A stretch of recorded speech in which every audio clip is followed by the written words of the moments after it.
New developments tonight in the disappearance of Nancy Guthrie, the 84-year-old mother of Today Show host Savannah Guthrie. Late today, the sheriff saying all family members have been cleared in her disappearance, aware of the online chatter and speculation surrounding this case. Hoda Kotb and Savannah Guthrie have always been a team, but a new mystery is putting their loyalty to the ultimate test. At 61, Hoda is breaking her silence to address a situation that has left the entire Today Show staff in shock. She is peeling back the layers of Savannah's public image to show what is really going on behind closed doors. The details are intense, and the stakes have never been higher. Can their friendship survive this? The January goodbye that didn't last. In September 2024, Hoda looked into the camera and told the world she was leaving the Today Show. She had spent 26 years at NBC and felt ready for a change. She turned 60 that summer and said the new decade made her think about how she spent her time. Her final day on the anchor desk was January 10th, 2025, and it was a huge event in New York City. The show used a bigger studio at 30 Rockefeller Plaza to hold all the fans and friends. Her daughters, Haley and Hope, even joined her on set to celebrate. Hoda moved to a new home in Westchester to start her life as a full-time mom. I want my house for the kids to feel like warm and cozy and a place where they want to hang. Yeah. She was very open about her reasons for leaving. Her youngest daughter, Hope, had health issues that needed constant care. The health issue with your little daughter. Yeah, my youngest, Hope, was in the ICU for a few days and in the hospital for a little more than a week. Hoda wanted to be there for every breakfast and bedtime. She started a new company called Joy 101 and worked on a wellness app. Explain sort of what it is and what you hope folks get out of it. What it's called. Say what it's called. It's called Joy 101, and it's more than just an app. She joked about the simple joy of going to PTA meetings and walking with other moms in her neighborhood. For a year, she lived a life away from the morning news grind. But everything changed on February 1st, 2026, when a crisis began in Tucson, Arizona. Nancy Guthrie, the mother of Hoda's close friend Savannah Guthrie, went missing. Still no sign of Nancy Guthrie. Today, members of the public tried to take their search into their own hands. Fox 10's Taylor Wirtz joins us live in Tucson with the details. Savannah had to leave the show immediately to fly to Arizona, where she began working with the FBI and local police to find her mother. This left the anchor chair next to Craig Melvin empty during a very stressful week. On February 9th, 2026, Hoda Kotb put her retirement on hold and walked back into Studio 1A. She did not return as a guest, but stepped back into her old job as a main anchor.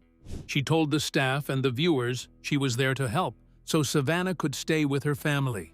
Hoda had to leave her new routine in Westchester and return to the 4 a.m. wake-up calls. She had to tell her daughters she would be back on TV for a while. As expected, Hoda's return provided a sense of stability for the staff and the viewers. She stayed focused on the facts of the search for Nancy Guthrie. The police were looking for a masked suspect, and there was talk of a high-dollar ransom. Hoda stayed calm on the air and changed the tone of the show, bringing a sense of peace during a time of chaos. People watching at home saw that Hoda was back because of a promise she made to Savannah years ago. A promise she meant to keep, no matter what. We are a family. For years, the Today Show has used the word family in its ads. It is a big part of how they sell the show. But on February 6th, 2026, Hoda Kotb showed everyone that those words were more than a catchphrase. She came back to the show just as the search for Savannah Guthrie's mother, Nancy, was in its 6th day. She sat with Craig Melvin and Chanel Jones and shared the real history of her bond with Savannah. Hoda felt a deep sense of sadness during the segment. She told the viewers that the whole situation was breaking her heart. To help people understand why she was there, She talked about a hard time in her own life. When her daughter, Hope, was in the hospital in 2023, Savannah was the very first person to show up. Hoda told the audience, "I was thinking, who was first at the hospital when Hope was sick? Savannah." Coming back to the anchor desk was her way of being there for a friend who had always been there for her. While Hoda was on the air in New York, Savannah was in Tucson, Arizona. The situation there was very serious. By this time, the Pima County Sheriff's Department had found blood on Nancy's porch. Latest on the search for Nancy Guthrie. We have not been getting a whole lot of significant updates from the Pima County Sheriff's Department. Testing showed it belonged to the 84-year-old woman. A doorbell camera at the home had been disconnected at 1:47 a.m. on the night she vanished. The FBI was also looking for a person seen on video wearing a mask and a backpack. Hoda used her time on the show to keep the public focused on these facts. She wore a yellow ribbon on her jacket to honor Nancy. The studio was filled with yellow flowers to show that everyone was thinking of the Guthrie family. Hoda spoke about Savannah like a sister. She told the viewers, "The nation is rallying around our dear Savannah, believing her beloved mom will be home soon, safe in their loving arms." This was a big change from how the news is usually told. Hoda was willing to show her own hope and worry to millions of people. The network made big changes because of this crisis. Savannah and Hoda were both supposed to go to Italy to cover the 2026 Winter Olympics. Instead, Savannah stayed in Arizona to look for her mother. Hoda gave up her own trip to Italy so she could stay behind and help the show. This decision cost the network a lot of money and planning, but at least it showed that the family culture was real. Nancy Guthrie. Nancy Guthrie is 84 years old and has lived in Tucson, Arizona for over 50 years. She grew up in Kentucky and graduated from the University of Kentucky, where she worked for the student newspaper. In the early 70s, she moved to Australia for her husband's job as a mining engineer. That is where Savannah was born, and 2 years later, the family moved back to Tucson. Sadly, everything changed for Nancy in 1988. Her husband, Charles, died of a heart attack at the age of 49 while he was on a business trip in Mexico. Savannah was only 16 at the time, and just like that, Nancy was suddenly a widow with 3 children to raise on her own. Savannah often calls her mother hard, iron, granite strong, because of how she handled that loss. Nancy did not spend time feeling sorry for herself, though. She went to work at the University of Arizona to make sure all 3 of her children could afford to go to college. Nancy lived a very independent life in her home in the Catalina foothills. She is known for being mentally sharp and having a very deep faith. She attended a Baptist church every Sunday and stayed close to her children and grandchildren. Savannah has said that Nancy is a truth teller who taught her children to be strong. Even at 84, Nancy lived alone, although she had limited mobility and needed daily medication for a heart condition. On the night of January 31st, 2026, Nancy had dinner with her daughter Annie and her son-in-law. They dropped her off at home around 9:50 p.m. That was the last time her family saw her, and by the next morning, she was gone. This loss has brought Savannah back to the same feeling she had when her father died in 1988. Now, Hoda is watching her friend and sister try to be strong one more time while the whole world waits for news. The Sisterhood of Studio One. Hoda and Savannah have a bond that goes way beyond a paycheck or a television contract. It started years ago when they were just 2 reporters sharing a tiny, messy office. Back then, they weren't the stars of the show, but just 2 women trying to make it in a tough business. They bonded over small things, like their love for junk food and the chaos of their daily lives.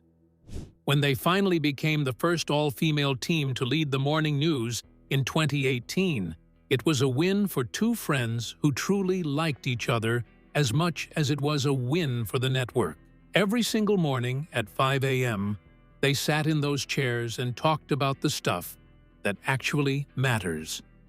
They talked about their faith, kids, and the heavy weight of being a mom.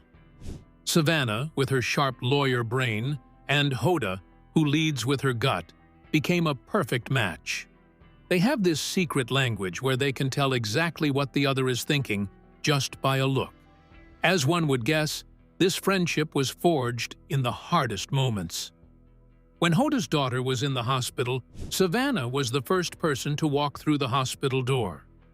That is why Hoda didn't even have to think about coming back to work in February 2026. Good Monday morning with all eyes on Arizona, where the search for Nancy Guthrie now enters its second week. She wasn't returning for fame, but because her sister was in a nightmare and needed someone she trusted to take over the heavy lifting. And that trust was well placed, because Hoda knew Savannah better than almost anyone. She had heard all the stories about Nancy Guthrie and the tough, disciplined way she raised her children. Because of that, Hoda could see the tiny cracks in Savannah's armor that the cameras missed. She knew that behind the calm, professional voice, Savannah was a daughter who was terrified. And by taking over the show, Hoda gave Savannah the freedom to stay in Arizona and focus on the FBI and the police. The $6 million ransom. The mystery of Nancy Guthrie's disappearance changed from a missing person case to a high-stakes extortion plot on Tuesday, February 3rd, 2026. 3 weeks since Nancy Guthrie was taken from her Tucson home, investigators are still searching for clues. At 1:12 p.m., a highly unusual email arrived in the inboxes of TMZ and 2 local television stations in Tucson. It was a ransom note, and the message was cold and structured like a business contract. It demanded a staggering $4 million in Bitcoin to be paid by Thursday, February 5th. If that first deadline was missed, the price would jump to $6 million by Monday, February 9th, at 5 p.m. local time. What made this note terrifying was the level of detail it contained. The sender described exactly what Nancy was wearing when she was taken, details that the Pima County Sheriff's Department had not yet released to the public. The night of the kidnapping. I think we're getting a little closer to identifying some of the other articles, not just that backpack. The note even mentioned an item that had been damaged inside the home during the struggle, proving the sender had likely been inside the house on the night of January 31st. Because of these specific facts, the FBI and local detectives had to treat the demand as a credible threat. The digital footprint of the kidnappers was equally sophisticated. The ransom note included a specific cryptocurrency wallet address. FBI cyber experts immediately began monitoring that address, and on February 11th, they saw the first sign of life. The Bitcoin account showed activity, suggesting the kidnappers were testing the plumbing of their digital getaway car. However, the use of Bitcoin created a huge hurdle for the Guthrie family. Converting $6 million into cryptocurrency and transferring it without triggering international red flags or know-your-customer bank blocks is nearly impossible for a private citizen to do in 48 hours. As the second deadline of February 9th approached, the tension in the investigation reached a breaking point. Savannah and her siblings released a video confirming they were ready to meet the demands, stating clearly, "We will pay." Everyone is looking for you, Mommy. Everywhere. We will not rest. But the kidnappers were playing a psychological game. They provided no proof of life. They sent no photos or videos of Nancy to prove she was still alive or that she had her heart medication. This led to a deafening silence as the 5 p.m. clock ran out. The FBI reported that they were not aware of any continued communication between the family and the suspects after that Monday deadline passed. We will pay. On Saturday, February 7th, 2026, the world saw a side of Savannah that it had never seen before. standing between her brother, Cameron, and her sister, Annie, Savannah released a video that felt like a final act of desperation. Her face was pale, and her voice was steady but heavy with exhaustion. This was her third public message since the kidnapping, but this one was different. It was a direct answer to a secret message the family had received. In the video, Savannah looked right into the camera and said, "We received your message, and we understand." She didn't explain what the message said or how it had arrived, but her words confirmed that the family was now in a dialogue with the people, Bible holding their mother. She followed this by saying, "This is very valuable to us, and we will pay." This is the only way we will have peace. This is very valuable to us, and we will pay. This moment was quite important because despite the FBI's general advice against paying ransoms, Savannah and her siblings were making it clear that their mother's life was worth any amount of money. This video was a tactical response to the ransom notes that had been circulating through the media. By February 7th, the pressure was mounting because Nancy had been without her heart medication and her pacemaker for an entire week. Savannah's plea was carefully worded to show the kidnappers that the family was ready to cooperate fully. She begged them to return Nancy so the family could celebrate with her, choosing words of peace instead of anger. She was trying to build a bridge to the captors, hoping that an offer of millions would be enough to end the nightmare. However, there was a major problem hidden behind her words. Even though Savannah said they were ready to pay, the family still had no proof of life. They hadn't seen a photo of Nancy with a current newspaper or heard her voice on the phone. This created a terrifying gamble. If they paid the $6 million, they had no guarantee that Nancy was even alive to be returned. Savannah's brother, Cameron, had voiced this concern earlier in the week, asking the captors for a way to communicate directly so they could move forward. But as the February 9th deadline drew closer, the silence from the other side became even more deafening. The family had made their move, but the response, or the lack of one, would soon push Hoda and the rest of the Today team to take their support for Savannah to a whole new level. The Yellow Ribbon Tribute. By the second week of February 2026, the air in Studio 1A felt different. The initial shock of the kidnapping had worn off, replaced by a heavy, grinding anxiety.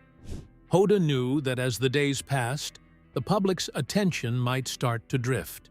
In the world of 24-hour news, stories can fade fast, and that was the last thing Savannah needed. Hoda decided that if they couldn't talk about every single detail of the FBI's secret work, they would at least make sure that nobody could look at the screen without thinking of Nancy Guthrie.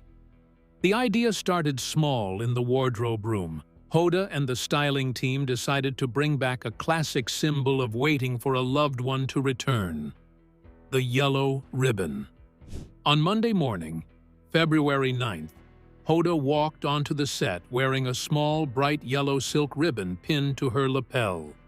Within minutes, every other person on screen, including Al Roker, Craig Melvin, and the guest contributors, was wearing the same pin without being asked to.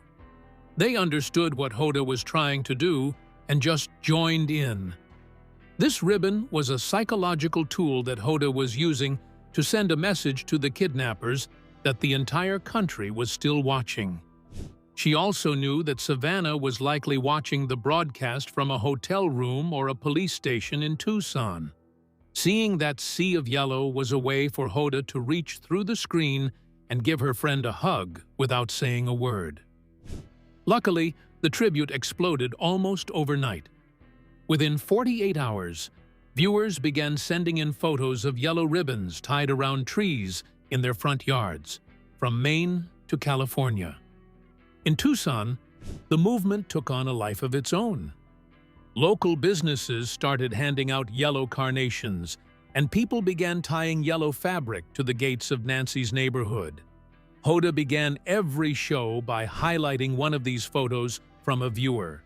She used the Today Show's massive social media reach to turn a private tragedy into a national vigil. Hoda also made a specific choice about the studio's physical appearance. She worked with the set decorators to place vases of yellow roses on the anchor desk and in the background of every interview segment.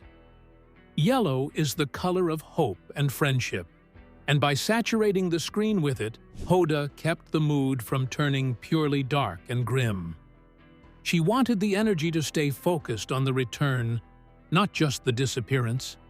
She often looked at the flowers during commercial breaks, using them as a reminder to keep her own voice steady for the millions of people looking to her for hope. Hoda's Instagram vigil.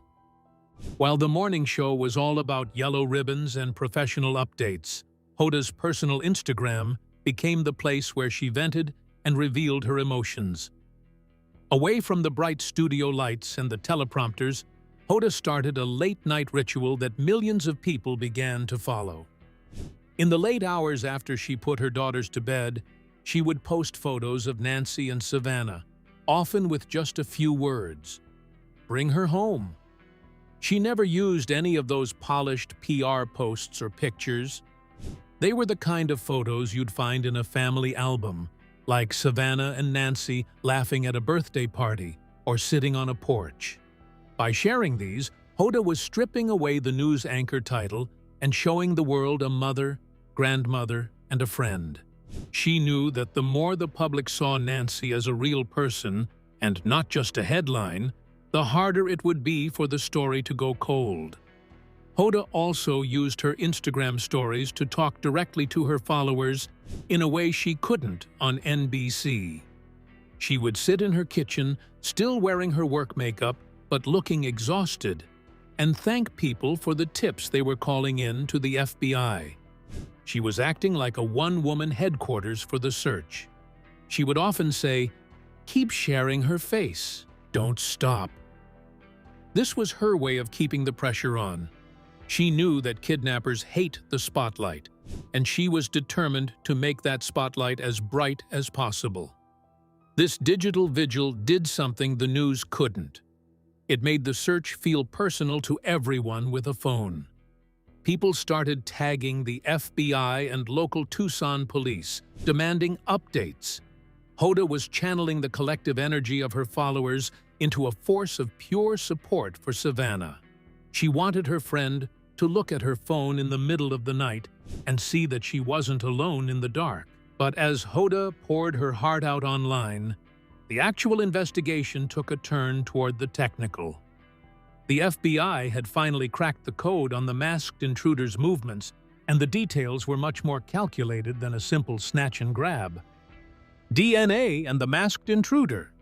While the public was focused on yellow ribbons and prayers, the FBI and the Pima County Sheriff's Department were deep into the forensic grit of Nancy Guthrie's home. We begin tonight with breaking news on the disappearance of Nancy Guthrie. The sheriff tonight revealing DNA evidence recovered from a glove about 2 miles from Nancy Guthrie's home.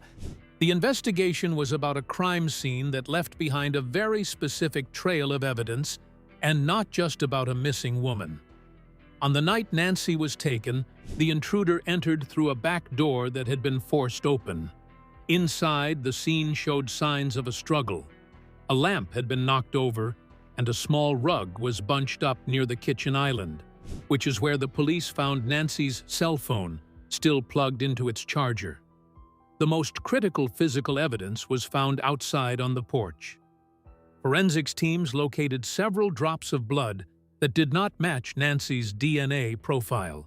This suggested that the kidnapper might have been injured during the struggle, or perhaps Nancy fought back harder than anyone expected. The FBI's Behavioral Analysis Unit used this blood sample to create a John Doe profile. By February 12th, they had run the DNA through every national database. While they didn't get a direct hit on a name, they were able to determine the suspect's ancestral background and physical traits. narrowing the search to a male with a specific genetic marker. There was also the doorbell camera footage to provide additional details. At 1:47 a.m. on February 1st, a grainy image captured a figure moving across the driveway. To breaking news, a major development in the search for Nancy Guthrie. New surveillance images showing a person wearing a mask, gloves, and a backpack tampering with the camera at Guthrie's Arizona home the morning she disappeared. The person was wearing a dark, heavy hoodie, a tactical mask that covered the lower half of their face, and a very specific type of backpack, an Ozark Trail model often sold at big box retailers. The suspect appeared to be roughly 5 feet 10 inches tall with an athletic build. Most importantly, the footage showed the suspect carrying a handgun and a small flashlight. The way the intruder moved suggested someone with tactical training, or at the very least, someone who had watched the house and knew the layout. About 2 miles from the Guthrie property, search dogs hit on a scent that led investigators to a discarded work glove near a drainage ditch. When the lab results came back, the DNA on the inside of that glove matched the blood found on the porch. This confirmed that the masked man had fled on foot for at least part of his escape before likely jumping into a vehicle. The FBI began pulling footage from every gas station and traffic camera within a 10-mile radius of the Tucson foothills. They were looking for a white cargo van or a dark-colored SUV that had been spotted idling in the area in the days leading up to the abduction. The digital investigation was just as intense. The FBI's cyber division was tracking the Bitcoin wallet address provided in the $6 million ransom note. They discovered that the address had been created using a mixer, which is a service designed to hide the origin of digital funds. However, the kidnappers made a mistake. On February 11th, someone attempted to log into the email account used to send the ransom note from a public Wi-Fi signal at a truck stop near the New Mexico border. This gave the FBI a geographic ping, and they swarmed the truck stop, but the suspect was already gone. They did, however, seize hours of surveillance footage from the store, looking for anyone matching the height and build of the masked intruder. Investigators also looked into Nancy's daily routine. They discovered that she had a regular appointment for a heart checkup and had recently had work done on her pacemaker. This led the police to question several contractors who had been inside the home in the weeks prior. They were looking for anyone who might have seen the layout of the house or known that an 84-year-old woman was living alone. The FBI was convinced this wasn't a random crime, but a targeted hit based on the family's high-profile status and perceived wealth. As the days turned into weeks, the FBI began to focus on a group of persons of interest who had ties to both Arizona and the New York area, thinking perhaps the connection started at NBC or through Savannah's public life. Every tip that came in through Hoda's Instagram or the official hotline was vetted. While the DNA and the glove were huge breaks, the lack of a proof-of-life photo remained the biggest hurdle. The investigators were working against a clock that was running out of batteries. Hoda on Savannah's strength. As the search for Nancy Guthrie stretched into the middle of February, Hoda Kotb began to notice a change in Savannah that went beyond simple tiredness. While the rest of the world saw a woman who was remarkably calm and composed on camera, Hoda saw a daughter who was trapped by her own discipline. This was the result of a lifetime spent under Nancy's no-weakness policy. Savannah was raised to believe that when life gets hard, you don't cry, you fix it. But you can't fix a federal kidnapping investigation with just hard work and a steady voice. Hoda was rumored to have shared with the crew that she was worried about the weight Savannah was carrying. Savannah was trying to manage the FBI, local police, her siblings, and her own 2 children, all while acting as the public face of the crisis. She was reporting progress like a soldier rather than a grieving daughter. Hoda recognized this as the Guthrie Code. It was the same ironclad strength that had helped Savannah reach the top of the news world. But now, it was becoming a heavy burden. Hoda could see that Savannah was terrified that if she finally broke down, she would be failing the very woman she was trying to save. In private phone calls between New York and Arizona, Hoda urged Savannah to just breathe. She reminded her that being human isn't the same as being weak. Hoda knew that Nancy had raised Savannah to be a masterpiece of strength, but Hoda wanted her friend to know it was okay to be a work in progress during a tragedy. At 61, Hoda has a perspective that only comes with age and her own recent transition out of the spotlight. She knows that at the end of the day, no job or public image matters as much as your own mental peace. Watching these two women navigate this crisis reveals the true depth of a friendship that stood the test of the most famous news desk in the world. Hoda's 61 years of life have taught her that while being a masterpiece of strength is impressive, being a human being who needs help is what actually saves us. And now, we must ask, is the ironclad composure Savannah learned from her mother the only thing keeping her upright? Or is it a cage she can't escape? After seeing how much Hoda has sacrificed to protect her partner, do you think this bond is the only reason Savannah hasn't completely folded under the pressure? Leave your answers in the comments below. Don't forget to like the video and subscribe to the channel. Thank you for watching, and if you enjoy this video, please click on the next one on your screen.